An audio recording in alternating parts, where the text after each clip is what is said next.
Hola Madridistas, welcome to the preview for the second leg against Man City in this year's playoff. Both teams didn't actually want to be here, but here we are. And the initial showdown, it did seem for Real Madrid fans that it seems like we actually won the battle, but not exactly the war. The margins are so thin in this matchup, as we've seen throughout the years. But anyways, to break all of this down and more, I'm joined today by a very special guest in the form of Martin from the Mancunian Way, which, as you all know, is a brilliant podcast for Man City. And also joining me today is our usual preview guru, Farouk. This episode is actually sponsored by Manscaped, and all of the links are down in the description below if you want to help out the channel in some way. And also, if you want to go show some love to Martin, his link is also down in the description below, and it will be much appreciated. So, Martin, let's kick things off, with the first leg. Walk us through the emotions that you went through. Did the game go as you expected? For 60 minutes, yeah. I thought it went 50 minutes, thought it went perfectly. And then we did bozo moments. Mm-hmm. Absolute bozo moments. Listen, we know Real Madrid are a good team. But what annoyed me with the first leg is, and this is no disrespect, it wasn't Real Madrid who beat us. It was we beat ourselves. And that's what the annoying thing was about it. I've no problem with teams beating us when they outclass us, outskill us. But the mistakes we made were just stupid. Absolutely stupid. Yeah. To me, I look at all three goals and they were all gifts. The free kick shouldn't have been done. Edison, what you doing? And then Kovacic and Rico, what you doing? And Edison comes flying out again. It was bozo after bozo after bozo on every one of the goals. I thought we were comfortable. 45 minutes, thought John Stones in the middle worked absolutely perfect. Thought Jack Grealish was doing really, really well till he got his groin injury. Mm-hmm. It was all going to plan. Thought Jude Bellingham, I mean, I'll be honest with you, I thought it came up that he was in contention for man of the match. I don't know how. I thought he was the invisible man for most of the game. I don't know how Jude got anywhere near man of the match, but I mean, obviously, I think you lads might see it a bit different, but it was silly. You can't be giving gifts to the quality three that we talked about in the first, in the other preview. Can't be giving that front three gifts like that. Definitely. You just can't be doing. It's criminal. Yep. I mean, from our perspective, Farouk, like you gotta agree, like the first 20 minutes, 10 minutes, we actually had the number of Man City. Like we were winning the ball high up the pitch. Rodrigo was the main man doing the pressing, so was Ceballos and Bellingham. And we had a lot of luck and we did not take our chances. And then the control actually went to Man City, especially after their goal and whatnot. So do you think, Farouk, like from a Real Madrid fan's perspective, do you think we should have like won by a bigger margin? Or was it like Martin said, that, we should be lucky walking away with a 3-2 win? I think actually, I would not agree with the what Martin was saying about Man City beating themselves, because I felt that in that game it's a game that we should have won in a more comfortable margin. You understand? I felt like we could have won with more. And this is the thing, as we've also highlighted, if you remember, Martin, during our discussions previously, it's we are expecting City to make those sloppy mistakes. We should be ready to pounce on those, because one thing we've always talked about is in the past, when you go to the Etihad, you know what Man City is, you know what to expect from Man City, and that's it's impossible to get the ball out back from them. But right now they're more sloppy, which means it's going to be turnovers, as we saw towards the end. With Ederson. Ederson is prone to doing this anyways, but the Kovacic Rico Lewis one, I think, was the more fatal one eventually. But yeah, this is what you expect. But I feel like as you were saying, like for that first 25-20 minutes, I feel like we should have been, comfortably 2-0 up, and we should have won the game more comfortable than what the results suggested. But then, of course, like there was a certain period in the game where City also looked like seemed to have gained control, especially after Haaland dispatched the second penalty, the second goal he scored via the penalty. You assume that City were going to be in control, but I feel that fragility, just as we saw against Brentford, against Sporting, Feyenoord, just to name a few, like they just crept back into the game, and similar to what happened at Manchester United, in the space of I think 5 minutes or less, they were out of the game entirely. Yeah, definitely. I mean, Martin, like something that stood out for me was like it was fine margins, especially in the defense, and it wasn't like the team as a whole for both teams didn't defend the right way. We actually defended pretty decently, all things considered. It's just that when we had brain farts, we had massive brain farts. Even if you look at the first goal that we consider that you guys scored, it was Xiaomini or someone I forget who was failing to track back, and it's not something that defenders generally do. Yeah, I mean, I thought Jack Grealish was really positive on the first goal, driving forward, lovely ball over the top. The pass, I think it was Gabardio, remember it? Was through to Haaland, that little layoff, and I thought Haaland finished it absolutely, as Haaland's been doing lately. He's finishing it, he's finishing his chances. And the thing was, yeah, I understand that. I know what Farouk's saying about the chances, but it's Real Madrid. I expect to give up chances. It's Real Madrid. I never went there expecting Real Madrid not to have chances in the game. But, Ederson pulled off some really good saves, but that's what your goal is there for. Yeah. What I don't expect, though, what I mean by it is the goals you scored. When I look at the goals you score, they're through our errors, major errors. That's true. It wasn't amazing play by you to get them. I don't mean it with any disrespect. Edison's kicking, what he's been known for, kicks it straight to Jude Bellingham of all people. You're like, what are you doing? Kovacic just loops the ball in the air and gives it straight to Vinny. You're like, what are you doing? Rico Lewis, young lad, can't judge a header. What are you doing? The free kick, stupid. It was fine margins. Mbappe miskicks his shot. Yep. He literally completely scuffs it and it just drops into the net. It was right in front of me. I was literally 5-10 yards away, and we all thought it was going over the bar. Because we all went, when you do that sarcastic, hey, in the next minute it drops in, and we were like, this is just our luck. Has it actually gone in? Yeah. Even Edison was surprised. Yeah, it was one of them. It was one of them, slow motion ones where you're like, where's that come from? But I thought, when we got the penalty, I thought Foden was excellent driving forward. I thought Foden, when he come on, was exquisite. I thought Foden really was causing you problems driving forward into the spaces. When we got the penalty, and I thought 2-1, I'll take that. Because yes, second half, for me, I thought you had more chances the better chances in the first half than the second. But it was a battle. It was a battle of chess, and what you saw probably from your side and my side, we probably saw what we've both been annoyed with all season. Is that we're both giving away silly opportunities, silly chances. And that, but I thought John, I didn't, you saw that you may have noticed it. John Stones goes from CDM, drops into centre back because of the injury, and John Stones gone from being spraying 20-yard, 30-yard balls out at Savinio, so he can't spray a 5-yard pass when he drops into centre back. Yeah, and we were like, "What are you doing? Like you were spraying 30-yard balls out wide 20 minutes ago. Now you can't play a 5-yard sideways pass." And I think it was just our lads. Literally, they get really nervous when a goal goes in, and they get really touchy, and they get really like the ground wants to swallow them up. But saying that, we've obviously changed from that game. What we saw on Saturday was a lot better. It was direct. It was tempo. It was forcefulness. It was everything you wanted to see from a Manchester City team. Very similar to the Chelsea game, and that's what we've got to do, obviously, tomorrow night. Because I think if we play that way, I think we've got a chance. But if we go back to the slow, pedantic, possession-based, 500 passes in the middle football, I think we'll get slaughtered tomorrow night.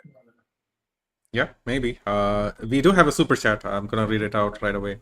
So CatFat says, "What's up, Martin? Here from the City community, following our reps everywhere. Hello, panel, showing support to our rivals. Looking forward to tomorrow. This is becoming quite a yearly occurrence. I guess Bernardo is partnering Nico. Yeah, I guess this is a good segue into, what we can expect to see in this game. Is Nico going to be the big introduction that actually changes things?" Well, Nico can change it as long as you play the right system around him. You've got to do what you did on Saturday. You've got to play Mahmoud, Sabinho. I'd make 2 changes from Saturday. I'd bring Diaz out, bring Diaz in for Rico Lewis, push Kushinov out to the right, and I'd put Bernardo in for Ilkay Gundogan. Other than that, I'm keeping my front 4 the way it was. Right.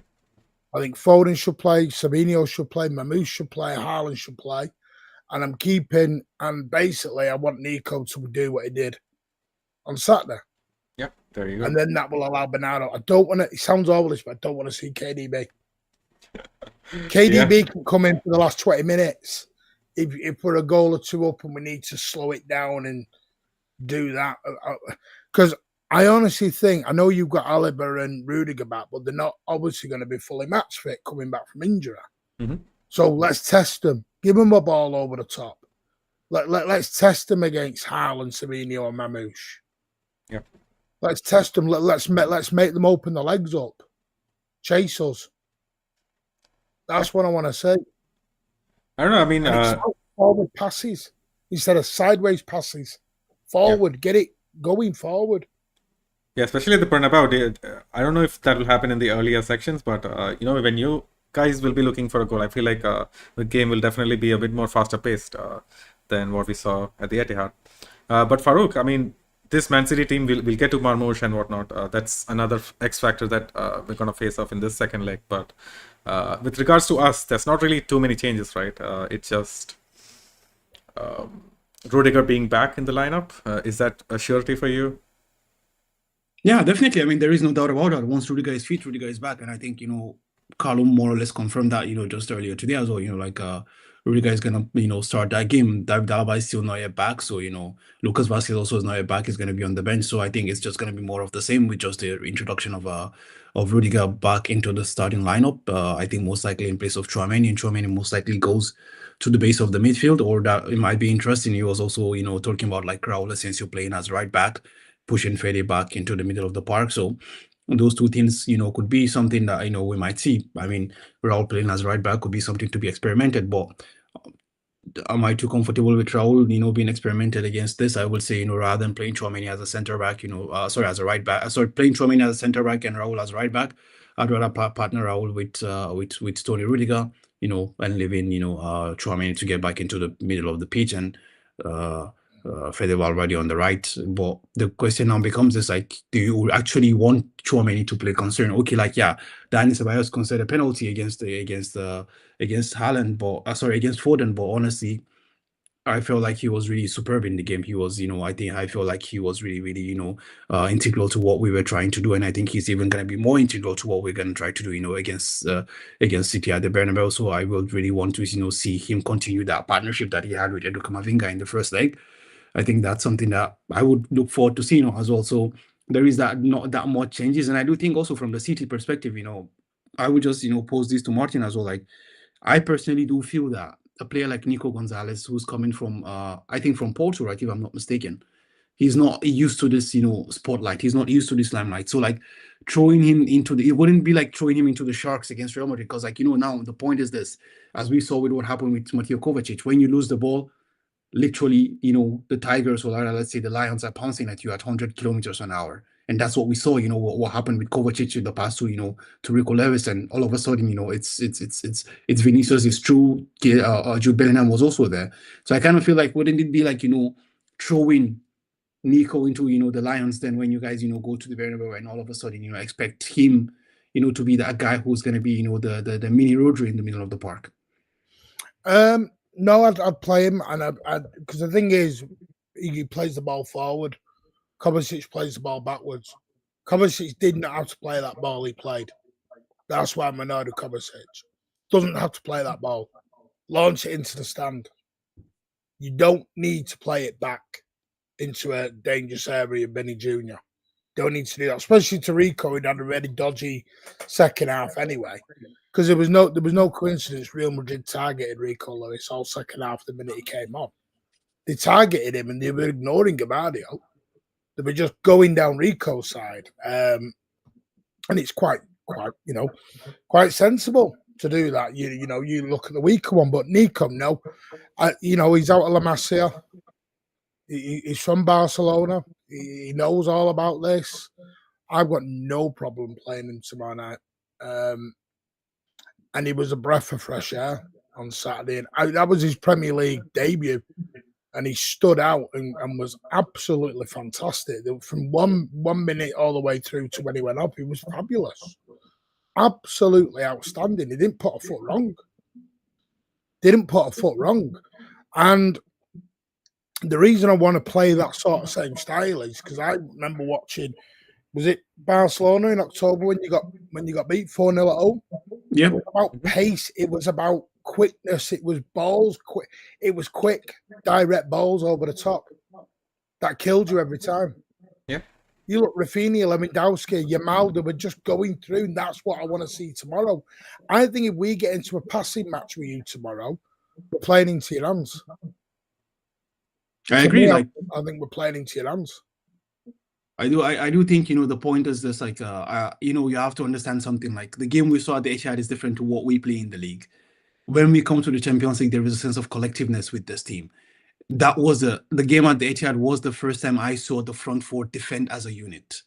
We always have, we always have situations whereby, Vinicius and Mbappe are passengers, or, Rodrigo and one of them, but not all front four of Vini, Jude, Rodrigo and Kylian Mbappe, putting in the shift and all that. So that's why I kind of feel like, of course, I understand what you're saying with the whole Barcelona game. That's the perfect blueprint, just one splitting pass through the middle, and you can exploit the pace of Marmoush, Savinho, and Haaland and stuff like that. I do agree with that, but I do think the point now is that you would face a different beast, because this is the Champions League and these players play in in a different way. Like, they defend as a unit, or at least I would hope that they continue to show that defensive nous and putting in the work as they showed at the Etihad. And this is just the thing. That's why I feel like if you spend too much time on the ball, one bad pass could lead to a breakaway. And when you talk about the targeting of Rico Lewis, I don't think Real Madrid targeted Rico Lewis. I just think the point is that we are stronger. They did for it. No, I mean, we are stronger on that side. We just play through the left always. So we just don't have a right hand side This is attack. how we play. Have you forgotten? Even when Walker was prime Walker, they always had this phenomenal battle with Vinicius Junior. Because why? Yeah, that's where we're strong from. Kyle Walker locked him up though, generally. Exactly, but that's what I'm saying. Like, that's where we you remember, like last season, the first game at the Bernabeu, the quarterfinal, the 3-3 draw, we played with two left wingers. So it's not about the fact that even if we wanted, for the love of our life, we cannot target whoever is on the right. We can only target the left. This is just what we do. I mean, we have three left wingers. The next best attacker we have is Jude Bellingham. You did it more than the first half? Because at least in the first half, you were going down both sides. Second half, you never really came down our left. But what also happened in the first half was that Vini wasn't totally in the game in the first half as well. No, true. I mean, I'm just looking at it from a City point of view. We all thought, even at the ground, it was target Rico Lewis. Yeah, I mean, I definitely get what you're saying. I definitely get what you're saying. What I'm just trying to point here is that, irrespective of who starts or who doesn't start, the game on Wednesday, our attack is just going to be funneled through the left. Maybe through the center with Kylian Mbappe, if we can get the balls over the top and stuff like that. But this is just what it's going to be. And I do feel like again, we're going to see similar games. City's going to have the ball. But what we expect is that, and what we know is that City is not as proficient with the ball as they were 2 years ago. I don't want to see what we did in the first leg. I want to see what we did on Saturday. Well, this is just the thing. Like, we as Real Madrid right now, we do not have, maybe Dani Ceballos, but we do not have a Toni Kroos that allows us to control the possession anymore. Now our game is just based on winning the second balls and hitting the ball long and finding someone out. This is just what we do. So now we're gonna allow City with the Gonzalez's and whether it's Kovacic or Bernardo Silva, Phil Foden and all those guys, to try to be fancy and nitty on the ball, and eventually there's gonna be a turnover somewhere. This is just what we know, and we're gonna wait to pounce on those balls. Similar to what we did. That's what I'm hoping we don't, Farouk. We do that, we get beat. I don't want to see Kovacic anywhere near the pitch tomorrow. I want to mix it up. I'm going to be honest with you. I'd start going long ball. I'd start doing it. I'd use Edison as the absolute weapon. We've done it twice this season, and we've stuck 3 and 4 goals past teams doing it. The Yes, best Edison, two yeah. performances we've put up, he's changing it. He's playing it more direct. And even Pep's talked about he's having football's changing now. Pep talks about it in the press, I think just after Chelsea or before it. He said football's changing. It's becoming a bit more pacey, a bit more direct. And I think what you're going to see from, well, not just, I mean, hopefully tomorrow, but I think from next season, if you remember the 18-19 when we had Sterling and Sane and we got the Centurion season. Yeah. I think that's what you're going to see from City next year. I think you're going to see a lot more pace, power, and directness out of us, and just getting everyone on the counter. And if it means less possession based, then so be it. And I think that's what we're all hoping as a fan base now. And is Pep the guy to actually implement that? Do you think he's gonna go right that way? Yeah, because he did it. He did it when we got the 100 points. He did it when we got the 100 points. We had Sane down the left, Sterling down the right, KDB Silva through the middle. We had Aguero. It was electric. No one could stop us. We were scoring goals for fun. It was none of this. Sadly, whether people like it or not, KDB's he's done. He's the greatest player, probably some will say in our history, but he's done now. You look at the players we're bringing in, they're all young, 21, 22, 23, 19. The players we're targeting, 22, 23. We're going for the young, hungry players that have got pace and power. And that's what I think, I'll be honest with you. Do I think he'll do that tomorrow? No. I honestly think he'll play KDB and Kovacic and all them, and we'll go back to the slope. And I don't think we'll get anywhere with it. Because it doesn't suit Mamouche or Savino to do that. They want the ball in front of them. A proper winger wants the ball 5 yards in front, run at them, put the ball in front of you and open your legs up. When we're doing this sideways stuff, it goes nowhere. But isn't it such a strong indication for Pep that, the direct way is going to probably work better? Because it didn't really work out in the first leg. And he saw what happened in Newcastle. So isn't he going to actually switch tactics for this more direct approach? I pray he does, whether he does or not. Because the thing is, we're 1-0 down. Mm-hmm. We're 1-0 down. So go for it. Trust me now, the City fans tomorrow night in the ground and the ones who are there, they'd rather go out fighting than go out where they slow, pedantic and get slapped 3-0 again. Yeah. It doesn't go anywhere. It's unfortunately that side of Pep's game, he hasn't got the players for anymore. They're too old. They've got no energy in the legs to do it anymore. It's sad that I'm saying this about, and they're legends and they'll go down as legends, but it's just sad. Father Time's caught up to them. Yeah. Real Madrid as a club just know, you don't need to tell it to us. Like, we just move on our players even before we get to the stage. There's no love lost. But Martin, I want to just talk about, you talked about the fact that you guys played a certain way and you scored 4 and 3 goals and stuff like that. But I think the position matters. One of those positions was Chelsea, if I'm not mistaken, and it's managed by what's he called? I forgot the name. Exactly, Maresca. And Maresca more or less is a disciple of Pep, and he loves to have the control and the possession and all that. And the other team is Newcastle with Bruno Guimaraes and Sandro Tonali. In my opinion, I argue that those are the two best combinations you have in the Premier League when it comes to midfielders. I don't think there's any better combination than that two, at least right now. So I feel like when you look at those two teams, the profile is different from what Real Madrid is. Maresca will never give up possession, will never give up control, rather. This is the reason why he's in the situation where he is right now, with his team still not being able to figure out the problems that they have. And then you look at the other combinations, I said, like arguably the best combination in the country, in England, with Guimaraes and Tonali. Hence the reason why they're able to, hold the ball and control the ball. But then when you come to Real Madrid, we do not have that player. If we had Toni Kroos last year, if this was 2017 with, Isco, Luka Modric and Toni Kroos, I can say, okay, yeah, this is what you'd come to expect. But we do not have such a midfield. We do not have such a player to seed, or rather to keep the possession and try to break through City.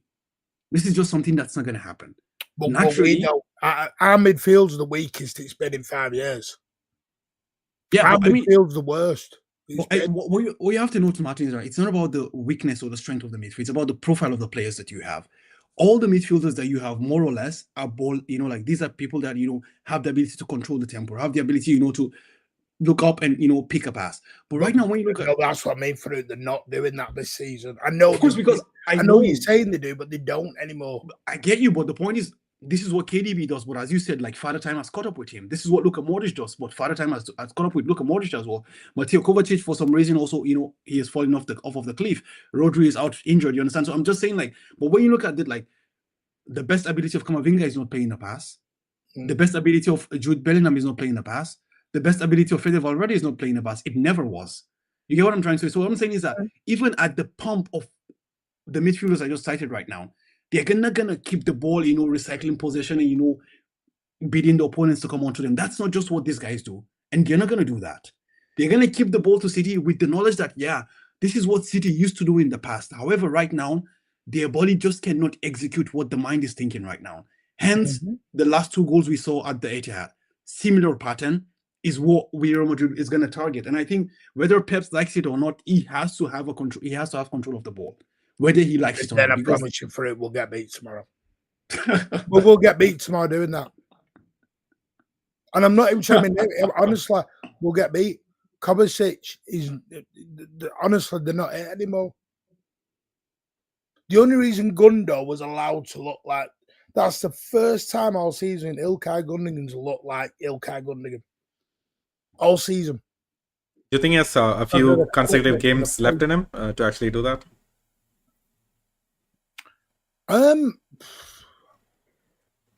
Potentially, I think he can.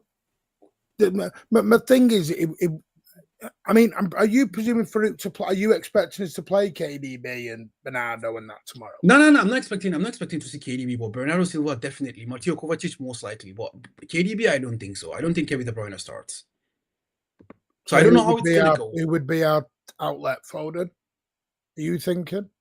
I actually think he's gonna. I think Foden is gonna be introduced in the second half, or like Foden will be out left. But what I feel like Marmoush definitely out.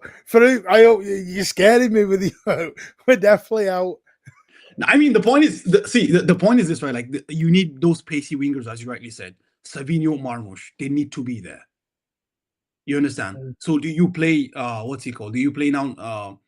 Bernardo Silva somehow centrally, or do you play Foden centrally and then play Bernardo Silva a bit deeper alongside maybe Nico or Mateo Kovacic? That's the question that begs to ask. Well, I'm playing Nico to do the 6. Yeah. Bernardo can sit in front. I think John Stones will play and he'll invert in to help Nico. That's what I'm expecting. I'm expecting Kushner, because then it'll become a back 3. I'm expecting Kushner to play. Yeah. I'm expecting Diaz and Gavardio. And then I'm expecting Mamouche, Savinho, Foden, Haaland. How comfortable are you with Kushner against Vinicius Junior though? More comfortable than I am with Rico Lewis. A lot more comfortable than I am with Rico Lewis. I mean, that's not a glowing reference. I mean, it's Rico Lewis. Like, the thing with Kushner is he's an old style defender. He'll just kick the damn thing away. And he will go through a player. He will go through. Vinny Jr. tries to run past him, Kushner will just clear him out. Anthony Gordon tried it at the weekend, and he didn't try it again because he didn't go near him again. He stopped going near him. This is what I mean. I think this is what excited me, and I never thought I'd say any of this I really didn't. But this is the new city. This is a new city you might be looking at, but I don't have faith he does it tomorrow. I'm more likely, if you said to me, I think he'll do it more against Liverpool than he will tomorrow. Liverpool, I think he'll go back to his let's go, because I think he's found a way of getting Erling Haaland into the game. Because I think the big thing is with Haaland, if you play this slow 500 yard, Haaland gets marked up by 2 people. You play that ball quick, Haaland flicks on, or he makes the run, the defender goes. It's like the big thing we saw on Saturday. The reason that first goal happens, because Haaland makes the run, and everyone thinks Edison's kicking it to Haaland. So Dan Burn goes with Haaland, and another defender goes with Haaland. And then Mamouche is one-on-one with Kieran Trippier. Yep. Because they totally ignored Mamouche then, because they've all gone to Haaland. And do you remember the Haaland at Dortmund, where you saw the flick-ons, the holding it up, the strength? That's what we've now, this is how you get him out of it. This slow build-up play, it's useless to Haaland. It's true. You're not gaining the best out of Erling Haaland doing that for me. What you're doing is you're allowing, because Erling Haaland needs, he needs a ball quick. He needs it pacer. Now, I 100% understand what you're saying about the control in the midfield. I just want to see the ball going forward more. If we start doing this sideways stuff, it allows all your players to come back in, get the shape, and build back up. But the trouble is, Mamouche and Sabinho are out there. Yeah. They need the room to go to. And the thing was, I thought was very good. You have Valverde, who was I thought Valverde was very, very good in the first leg. Excellent at doing that. He was coming, and the build-up was too slow. If you look at the first goal, it's because it was quick. 1 touch, 2 touch, in, out, over the top, scored. If we try and do this, the other thing we might do is do what we did the last time we came to the Bernabeu and do worldies from 25 yards out. That might be the other way we do it. I don't know. But it's a complicated one because you're one down. Yeah. So do you go at Real Madrid and try and get the goal early, or do you sit back, wait? Because like I said, and you know me, I said this on the last one, I'm not comfortable in the 90th minute 2-0 up at the Bernabeu. I've seen it with my own eyes, being 1 and 2 goals up and still getting beat. I mean, usually it was Cristiano Ronaldo putting the balls in the other side, and I'm like, what are we doing here? That's the thing. It's my big thing tomorrow is getting over that Santiago Bernabeu thing, because it does play on your mind. That plays in your mind. Walking out into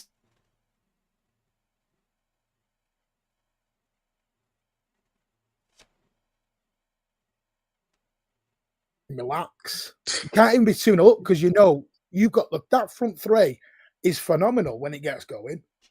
It's phenomenal. Martin, can I ask you something though? Like, you mentioned Erling Haaland. I think maybe this is the right time to ask about that. Like, Erling was the captain at the weekend. What's up with that? Say that again, sorry. Erling was the captain at the weekend, right? Like, Haaland had the captain armband. So what's up with that? I think he's just trying something new. Ah, okay. Because I know like Walker left and Walker was the designated captain of the team, if I'm not mistaken, right? Yeah. Well, we thought it was going to be Diaz, then Bernardo's. He sort of moved the captaincy around, but the one thing Pep did say at the weekend, which was strange, he nominated Haaland as captain, which he doesn't normally do. Normally, he has his captain's committee, and they vote the captain, and the players vote the captain. Pep normally has nothing to do with choosing the captain, but he said it was me that nominated Haaland to be captain. Oh wow! But then I mean, it makes sense because the man has a 9-year contract, so I mean, you might as well make him captain from today. You know? Yeah, I think they're trying to. This is what makes me think. I think this style is also Haaland. I think Pep's realised, how do I get the big man going? How do I get him going?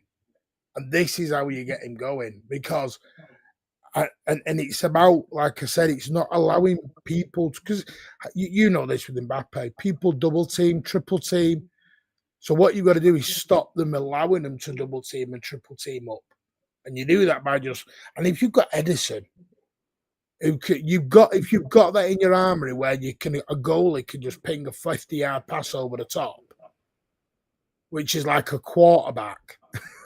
Yeah. What I've got to pray is Edison doesn't come flying off his line tomorrow night and see what happens. But listen, I understand what you're saying. I think it's more me. I'm praying and hoping I see a different setter. I'm done with this slowness. I'm done with it. I used to be all on board with this Pep passing style. I'm done with it. I want to see us, if we're going to spend 200 million jam on these new boys, use them. And that's what annoyed me about the first leg. We didn't use Mamouche. We didn't use Kushinov. But why buy him? Yeah. sort of baffles me a little bit. Shame Nico couldn't play, but But it was too soon, wasn't it? Maybe the second leg, Pep will probably change his mind. I think. I don't think it's too soon. I'm one of them. Nothing ventured, nothing gained. Go for it. Because the thing was, there was the reason we're playing against Real Madrid in this position is because we've not been good enough. Yeah. And we've not been good enough all season. We've been poor, and the problem is it's the same errors. I think that's where some of the fan base were getting a little bit agitated. Was everyone could see what the problem was, and now you've got that CDM. Now you've got him. It changes the whole outlook of everything. Yeah, and that's what we've now got to do. It shows that CDM position is so crucial to it, but. I didn't think I'd like. I was one of them who give cushion off time, but the way he's performed, I love. See, I'm one of them. I love an old, like I said, like you. An out defender. Yeah, just would not mess around and go through. You see you later. The amount of times Ramos, it's why Ramos got red carded in every El Clasico going because he didn't take it. He just went in and went, "See ya, bye," and that's what I love about a defender. I'm a bit old school like that of just go for it. Right. Let's see if it actually works out against Vinicius. But yeah. Well, it's Vinicius, isn't it? Yeah. That's the problem. It is Vinicius. Yeah. How about you, Farooq? Do you expect to see a lot of changes? So we know for a fact Rudiger is going to come in. Who is the midfielder that actually loses out on the starting 11? Is it going to be Ceballos? Because I think I echoed your sentiments. Ceballos for me was like the best midfielder that we had. It wasn't Camavinga. I feel like Camavinga is going to get the draw.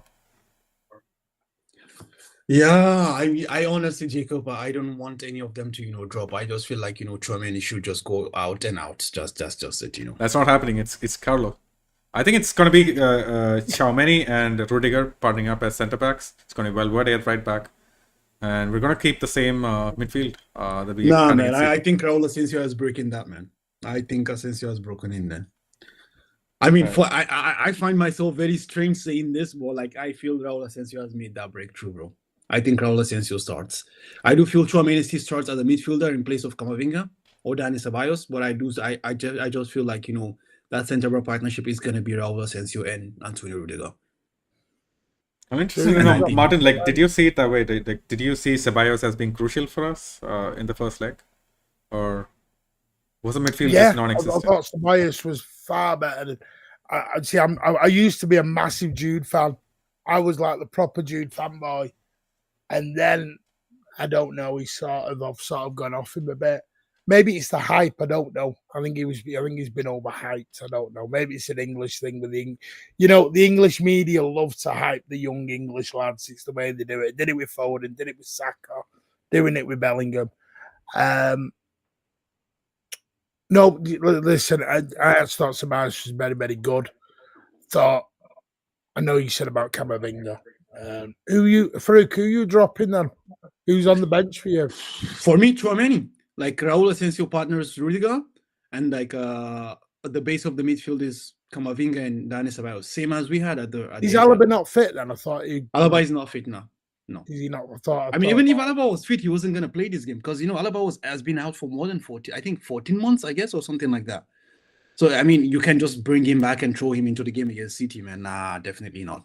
But I do think, for me, this is what I want to see. But Jacob has rightly said, Ancelotti and Tchouaméni have this kind of love relationship going on, and Tchouaméni just seems to have a confirmed spot on the team either as a defensive midfielder or as a defensive centre back. So it's going to be quite interesting to see that. But I don't know what was your take on you saw Asensio against Haaland at the Etihad. What do you think about Asensio? Like, do you feel like he was a good enough presence to deal with Haaland? I thought he did okay. I think Haaland, personally for me, I thought Haaland was all right against Madrid. Against you in the first leg, thought it was okay. It's very hard to judge on people on Haaland because, like I said, I think Haaland's changing now.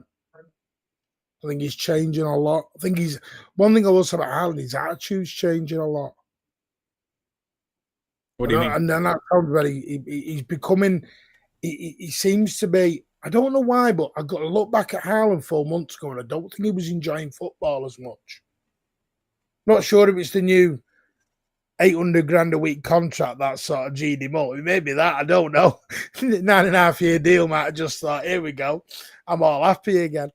But he seems a very different player at the minute. Because for someone who's 6 foot odd and built like you know what, he should be using that. And he's only started using it in the last few weeks. Like proper, like people, I mean, we have a joke here about people comparing him with Isak all the time here. Because they say Isak's a better player because he's a better all-round striker. You know, the old thing of striker, it doesn't matter how many goals he scores now, he's got to be able to run back, tackle at left back, lay the ball off in midfield, and then go up the other end and score a screamer. That's what everyone wants from a striker now. Yeah. That was never Erling Haaland. Haaland was the goal scorer. But he is now starting to do that. He's dropping deep into midfield, he's coming back and helping in the defence. But again, it has to be the ball over the top for him tomorrow. It has to be the ball into the top.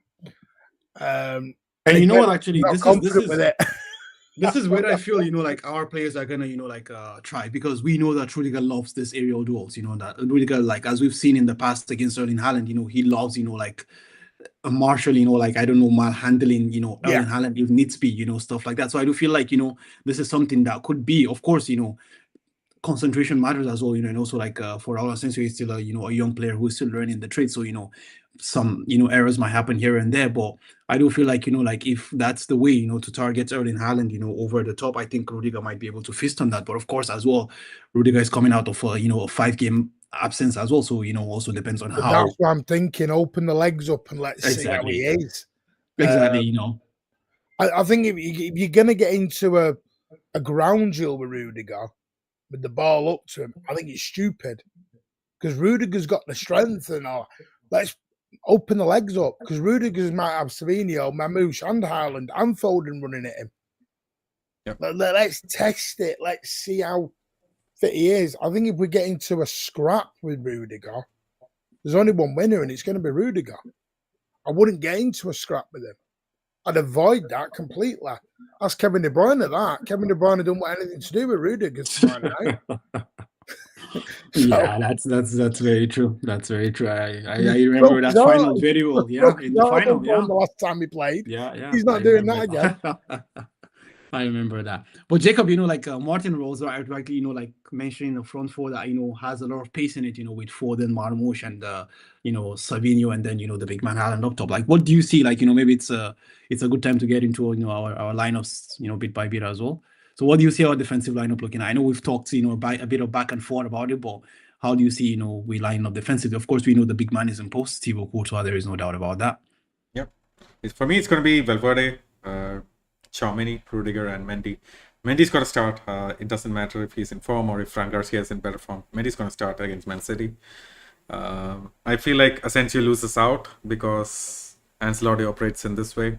He has his trusted men, and as soon as they're back, he just plays along with that. He doesn't matter who's in form. It doesn't matter who might pair up better as a centre-back pairing. It's going to be Tchouaméni and Rudiger for me. I mean, I don't know, man. I just feel like, you talk about the French players not being good enough, and we've slated, Fran Garcia for years and years, at least I have, on this platform, and I've been like, he's the reason why we've seen no improvement in Ferland Mendy, and all of a sudden like we actually, at least I've seen that jump from Fran Garcia, and Fran Garcia is actually starting to look like a proper defender, because we've always had a problem with his defensive part, not the offensive part of the game. Yeah. And all of a sudden like he seems like he's fixed that, and no matter what he does, he still just will not get a nod ahead of an out of form Ferland Mendy. I know Mendy has a lot of credit in the bank. Mendy has, done it against Man City for, a number of years. Like he's performed really well against, whoever has been placed in front of him. I know that. But the point is, this is a merit-based game, right? And Fran, in my opinion, has been better than Mendy this season. Dude, I don't know if completely you agree feel with that's you. Like sentiment or not. at Real Madrid, we don't have a merit-based system, and we have a trust-based system. And if Carlo has a trust on one player, he's gonna start no matter what. That's what Pep's been guilty of, is a trust ball. Two, we don't call it, we call it sentimental here.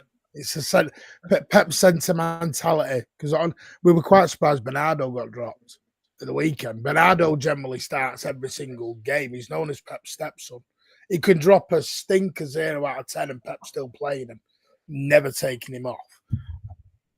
But I think, to me, there's two ways we win tomorrow. Well, one way is quick, direct passing and overloading the midfield. So I do get what Farouk's saying is, but I think the overload comes with Nico, Bernardo and invert Stones. That's why I've gone with the back line the way I have. I'm bringing Stones into the midfield to support Gonzalez, or Nico as he likes to be called. I've got Bernardo there, then we can spray the balls out to Sabini or Mamouche. And I think we'll go with a bit of a narrower back three. But that's why I'm putting Kushnov in there. I know he's young and he's new to this, but we've bought him for the future of this. He's going to have to play Real Madrid at some point, because no doubt we'll play you again next season. So, at what point do you say to a Kushnov or whoever, right, in you go? You can't hold these players back forever because they're going to be here. I think so just do it. Yeah. So Martin, like you guys have like Akanji out, right? So other than Akanji, you guys have Garviadol, Diaz, John Stones, and Kushnov as a start. You have Ake as well, right? Ake's trouble. Don't know if he'll be fit. Grealish is even gone. Yeah, but I mean, I don't see Grealish in this game, because I feel like Grealish is gonna. I didn't see Grealish in the first game, and then it suddenly appeared on the starting 11, and we all went, "Where's that come from?" Well, I felt Grealish was okay, at least in the first half. He was very good. Yeah, I felt excellent. And then he did his groin, and we thought, "Oh, he's going to be out for 3 weeks," and suddenly back for Real Madrid again. So, but this is what I mean. I know Pep. It sounds like I'm digging at Pep, and I'm not, but I know KDB, Bernardo, and Grealish are going to roll out tomorrow, and we'll go right back to what we did. And he'll have Marmouche on the bench, and he'll stick Foden on the bench, or he'll put Foden out wide in some silly wide position instead of him running the pockets, and we'll be trying to play the ball into Haaland's feet with Rudiger just out bodying him. And we'll be like, well, this isn't getting us anywhere. Because the thing is, we have to score tomorrow. You don't. We do. No, I don't think we can afford not to score, Martin. Like, our defense is so shit. Like, we're going to have to score as well. I think we're going to go all out and try to score. No, I agree. But right now, on paper, a 0-0, you're through. 0-0, we're out. We have to make your net bulge tomorrow. Yeah, that's true. I mean, it just sounds like from the conversation, both managers have their heart set on a certain set of players. The fans want to see something else in order to actually win this game. Yeah. But it's likely not going to turn out to be the case. So, I mean, to round off this podcast, Martin, do you see any crucial matchup tomorrow that's going to decide the game? A single matchup if you had to choose.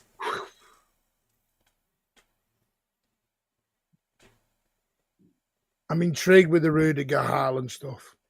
That intrigues me. Yeah. There's a couple that, and obviously the Ferland Bending if he plays Mamouche. I would love to see that. I think that'd be a battle. Well, actually, Martin, I kind of get the vibe that Marmouche plays centrally, not out wide. Is that the case, or like none of our wingers? Well, they start. It's very weird because against Newcastle they started wide, but they came in. That's what we sort of overloaded into the midfield, which was what was good. But it was done with such a pace and a directness about it. People didn't notice it as much. Because I think people were so worried about the Bruno-Tonali combo. Yeah. Which rightfully so. They've been the best midfield in the Premier League this year. But we sort of negated them. Because we allowed Nico Gonzalez to do all the dirty stuff and to win the ball. And Mamouche and Savinho were just having the freedom to go. But then that allowed Foden to find space. Because the trouble is, if Mamouche and Savinho come into the middle, you've got defenders that will go to them. Well, do they go to them? Do they go to Foden? Did they go to Hart? And you don't know which one you're going to anymore. Because what we had was overloading runners all the time. That's what we need. If we start this 5 yards sideways to the left, then we go back to the right, then we'll go backwards 10 yards. We're playing into your hands doing that. Yeah. Because that's where the bozo moments come. You look at the goals we conceded, yes, they were from your pressure, but they were because we're trying to do some sloppy passes. And then you go back to the United game. Nunes, 5 yard pass back to the goalie, doesn't put enough on it. I could go back to Arsenal when we got slapped 5-1. There were short passes that didn't get to their destination. Yo, Martin, why didn't you mention Nunez? Is he injured, man? Manco started as a right back, man. He can do a job for you guys. He's not a right back. Vini against Nunez, bro. Not a right back. I don't mind him in midfield. He's not a right back. He's one of them, them right backs who try and run to the men and they get caught. He's been, when you see it and you can see them running ahead of steam and they're like, he's going for it, but he's going 10 yards too far. And you're like, if he knocks his ball around, he's gone. Did it twice. Did it against PSG and did it, I can't remember where, the other one he did it at. Did it some Arsenal, I believe. Was it Arsenal? Yeah. And you're like, Martinelli did him. And I'm like, what are you doing? Just stop. Stop. When he gets put with a pacey winger, he can't do it. Because the trouble is Nunes has one thought, go forward. Right. This is why I like Kushinov. Because Kushinov's first thing is to defend, then I'll pass. Nunes is, I'll go forward and I'll sort of defend on the way back sort of thing a little bit. Nunes, this is the problem when you try and put a midfielder or / wing back into a fullback position. They're not used to it. They're not. Their first thought is to get going rather than stay and watch the man. Vinny Jr. would have a field day against Nunes. It would, honestly, I'd be calling the police for a crime. It'd be bloody murder, I'm telling you. Right. Yeah. And it sounds like I'm killing my players. I'm not. I'm just. It's one of them when you found a way to play a new way and integrate all your new boys, don't change it. It's a crime. Because That's a crime in and of itself. I'll be honest with you, it's a free hit to me tomorrow. It's a free hit. It's a total free hit for me. Actually, for me, a key matchup also, I feel like, considering all what we've heard about Nico is I think it's going to be Jude against Nico Gonzalez. I do feel, if Jude is able to, sustain pressure on Nico Gonzalez, not allowing him to have the chance, to look up and, pick out those passes or at least force him to make, the less disruptive passes, that Martin is, against, like, playing it sideways, backwards, to the left, to the right, trying to, recycle possession without actually having any consequences or penetration. I think that's going to be quite important as well. So I do think Jude against Nico might be quite interesting if Nico doesn't start again. I think he has to play. If he doesn't play Nico tomorrow, I don't know who's playing as the 6. I don't know what he's going to do. If he's got Gonzalez on the bench, you'll know about it. Just read the City fans if Nico's on the bench tomorrow. You'll be able to hear Big Steve from the stand tomorrow night up in the goal. So Martin, are you going to be heading to the Bernabeu tomorrow? No, I've been before. I can't get there tomorrow, but I'll be there in spirit. Mm-hmm. Saying that, I do think we'll win tomorrow. Yeah, I do think we'll win. I've gone for 3-1 in my prediction. I'm not sure if that's heart rule in my head. And I'm like, yeah, Real Madrid are only going to score 1 goal. But I think tomorrow could be a very entertaining game. Right. Do you think it's going to be entertaining right off the bat, or is it going to be cagey like in the first half that we saw? I'm hoping it is. I'm hoping we go for it from the get-go. Right. I think we have to, like I said, we have to go in like we are a goal down. Just go for it. Nothing benching, nothing gained. Go for it. I think if we go there and we start just not doing a lot and passing it around, I think we're playing into your hands. What I want to do is go there, get the goal, get the crowd against you, get the crowd a bit tense, a bit nervy. Like, right. Oh, hang on a minute, we weren't expecting that. And just sort of, like I said, just be brave. I want to see us be brave, and I know we can do it. I know we can do it. It's just obviously it's keeping you guys out. Because, like I said, that front three scares me. I'm not gonna lie, that front three scares me. You know what I think of Valverde? Like I said, I'd give you 150 mil now and can't bring him back home tomorrow for me, but bring him back to City. Bring him to City, not back to City. Listen, you are a quality team. It's why I hate this. I hate this new system. I hate the playoffs. Yeah. This is, you're trying a playoff and City or Real Madrid are going to go out tomorrow. I hate this new system. But if it had to go to penalties, do you think City has the upper hand? I won't be watching. Well, apparently Bernardo Silva said he wants to take one again. He's like, I'm not doing anchors anymore.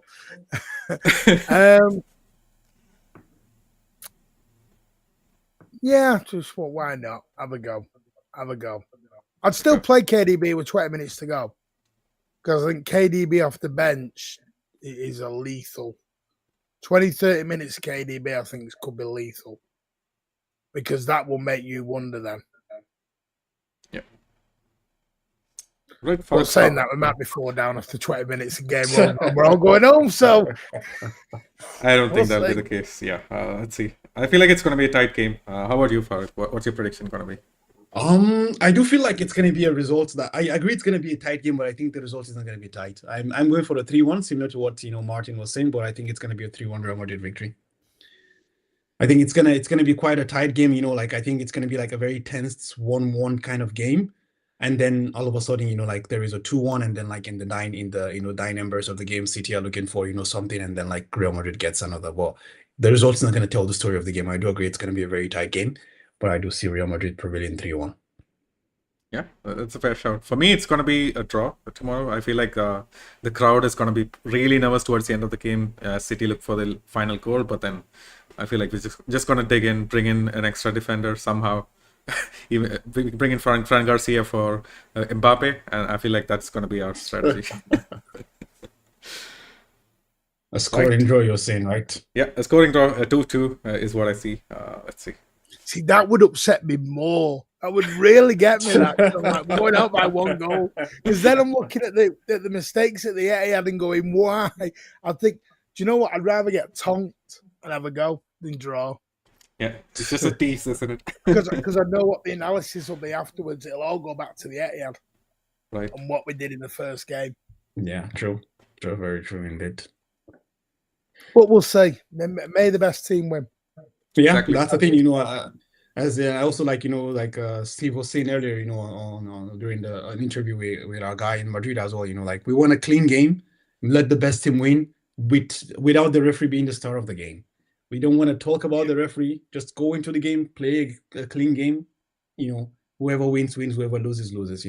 I don't like are you aware of the whole, referee controversy regarding Real Madrid, Jude Bellingham, the whole, swearing and cursing at the referee and what is or what is not?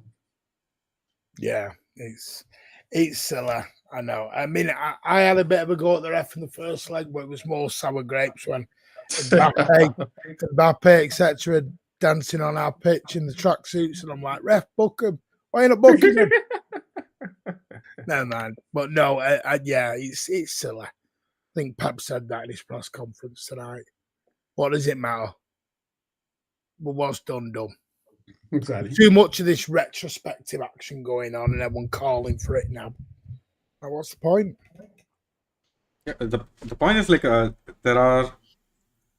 there's a slight repercussion in that the referee did not get assigned any games in La Liga this week, but there's no point. These points are going to matter at the end of the season, and nobody's going to care after maybe a couple of match days. True. Yeah, right. With that, let's round this off. Hopefully we see a really nice game, and we'll get some footage from Big Steve. After the game, if it's a happy one for both of us. But until next time, folks. Hala Madrid. Hala Madrid. Hola Magadistas, I'm back once again to remind you that if you want to help and support this project of ours, this channel, you can do so by going to manscaped.com, using our code LBR20 to get 20% off and free shipping worldwide. That's our code LBR20 to get 20% off and free shipping. You help us out and you get a cool product. This time I'm here to introduce you guys to the Chairman Pro. It is a trimmer that features two interchangeable blade heads, one called the 4-blade foil, which is to get that super smooth baby skin, and the other one is called the stubble trimmer, for if you want to still have that little bit of stubble but look a bit cleaner and fresher. You can do both with the same trimmer. It also features flex adjust technology. It adjusts it to your face, how you shave. You can also lock it for a full precision. Best thing is waterproof. You can shave yourself in the shower if you want to. It's completely waterproof. It features 75 hours of battery life, so if you're going on some kind of travel, you can charge it beforehand and it will still have enough battery for the trip. Also, if you're going on a trip, you can lock it so that it doesn't turn on as you go. It has an LED. It's a great thing, and especially now that Christmas is coming up, if you want to send it as a gift to your boyfriend, or if you're a man, get it for yourself or your brother, dad. It's a great gift for any man, and this bad boy can even get up to like 5 days of beard, so you don't even need to trim it down before you can fully shave it. This does it for you. So yeah, get this at manscaped.com. Use our code LBR20 to get 20% off and free shipping. That's code LBR20 to get 20% off and free shipping. Thank you for watching, and back to the video.